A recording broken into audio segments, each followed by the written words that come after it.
just trying to understand how we make choices. And as I said, the underlying concept is that everybody is a rational person. Okay? Whenever you make a choice, that choice, you've thought it through and it's for the betterment for you. You're not going to make any choice that is going to harm you. Yes. So I'm just going to peruse through some of the important points and the important concepts that you need to understand before we begin the calculations. So we've got the 4 rules of rational choice, which are also called the axioms of rational choice. Okay, the first one is the rule of completeness. Right? Basically, you can always make a concrete decision. Okay, if you're given 2 options, you can choose, let's say, option A and option B. You can choose either option A or you can choose option B. Okay, that's what completeness is.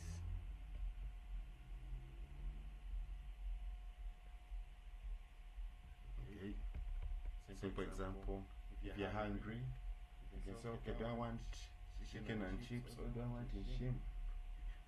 There's obviously one you prefer over the other one, and that's the one that you're going to choose. Okay. Next, you've got transitivity. Okay. Whatever choice that you've made, it makes sense. Alright, and this is how transitivity works. Alright, we're going to look at food here. Okay. If you prefer a pizza over a burger, and you prefer a burger over salad, then it means you must prefer a pizza over salad. Okay, so here there's a ranking here. Listen, you prefer pizza over a burger, and you prefer a burger over a salad. So then it means you must prefer a pizza over a salad. That's what transitivity is about.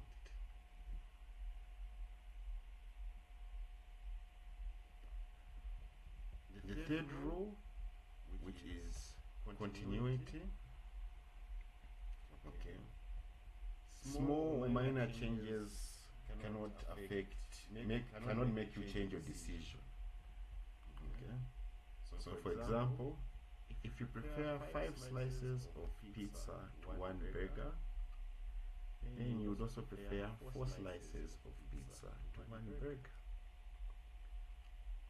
Because you've already got your preference. You like pizza over burgers. Alright? So even us as consumers, whenever we are deciding to buy goods, we're always going to, most of the times, we're going to choose what we prefer.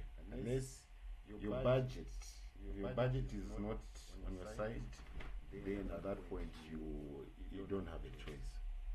But if you have all the money you need and you go and purchase goods, you'll be able to choose certain goods over the other goods. So one basis that we use when we're choosing these goods is what we call utility. Okay? Utility in economics just means satisfaction.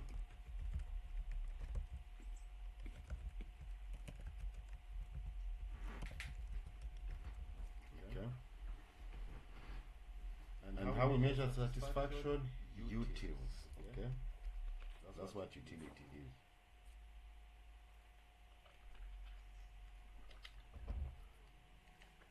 So this utility or satisfaction can be represented with what we call an indifference curve. Okay? This kind of curve here. This is called an indifference curve. Okay? So this indifference curve just shows the satisfaction we get from a combination of goods. Okay? Just showing the satisfaction that you're going to get from a combination of goods. For example, right here, let's say you have pizza.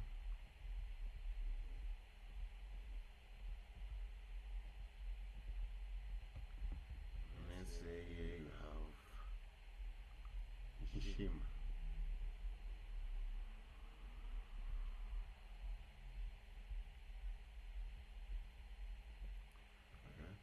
So this indifference curve is going to show you the combination of pizza and the shima that you can have while maintaining the same satisfaction. Okay?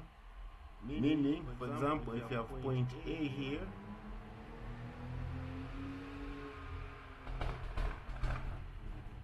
right? Point A here, let's say this is 5.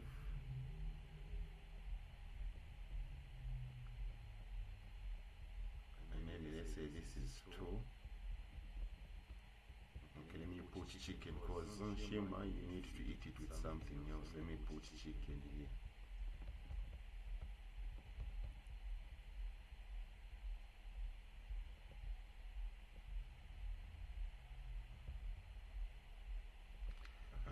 So at point A, it's like you've got 5 slices of pizza and 2 pieces of chicken.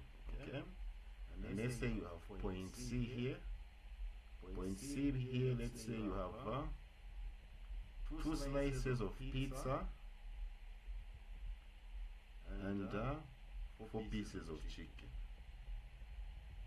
So both of these combinations, whether you have 5 slices of pizza and 2 pieces of chicken, or 2 slices of pizza and 4 pieces of chicken, your satisfaction is going to be the same. Okay? That's what the indifference case is showing. The combination of goods that consumer can have while maintaining the same satisfaction. That's what this indifference curve is showing us.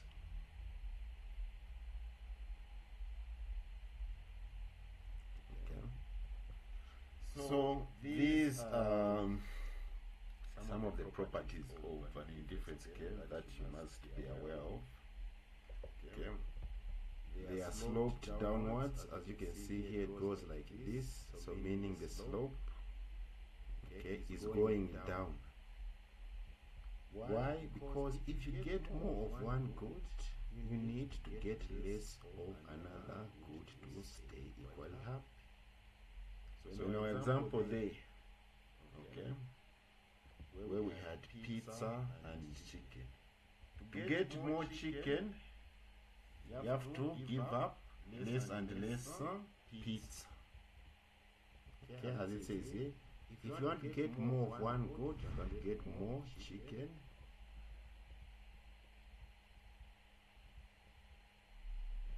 You need less of the other to stay equally happy. So you need less pizza to stay happy. So as your slices of pizza are dropping and you're getting chicken, more chicken, you'll still be happy. Okay. The second property, they are convex to the origin. Okay. Why? Because people value variety and have a diminishing marginal rate of substitution. So basically, why it's convex to the origin, especially this reason here, the diminishing marginal rate of substitution. Yeah. Oops.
about the second property of indifference curves, which is they are convex to the origin, meaning that's why they have a shape like this. It's convex to the origin. One of the main reasons is because of the diminishing marginal rate of substitution. So this is a very important term, and let me illustrate what it is. Okay. So marginal rate of substitution is just how much of one good you're trading to get another good. Okay, that is the marginal rate of substitution. It's just the trade-off that you're doing for get one good, you have to give up another good. So that trade-off there, how much you're trading one good for another, that is your marginal rate of substitution. Okay, and it's also called the slope of the indifference curve. Right? If they ever ask you slope of an indifference curve, marginal rate of substitution. Okay, how much of good Y you are willing to give up to get one more unit of good X while staying just as happy. Alright, so think of this as the trade-off rate. Alright, then diminishing marginal rate of substitution. Okay, the more you have of one good, the less you're willing to give up the other good. Okay, the more you have of one good, the less you're willing to give up of the other good. So the more chicken you want to have, the less pizzas that you're willing to give up. Okay, so when we say something is diminishing, it means it's reducing. So the trade-off is reducing basically. Okay, if you are giving up at first 5 slices, then you give up now 4 slices, then 3 slices, then 2 slices of pizza. So you are getting more chicken. That's what the diminishing marginal rate of substitution is. And this is what we'll be learning what to calculate today. Alright, so back to the property.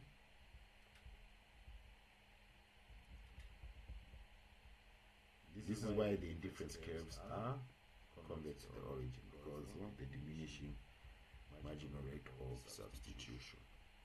So that's the second property. Alright, first property, slope downwards. Second property, convex to the origin. Okay.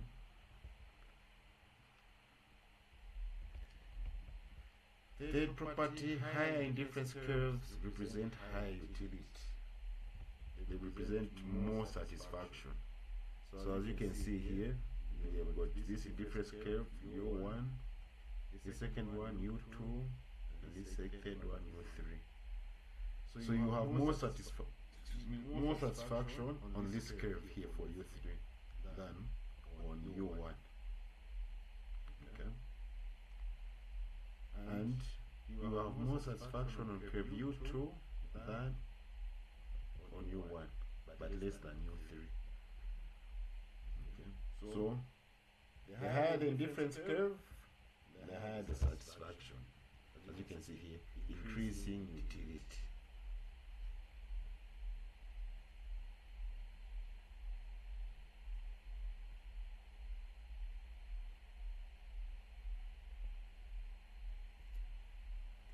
Another property, indifference curves cannot intersect.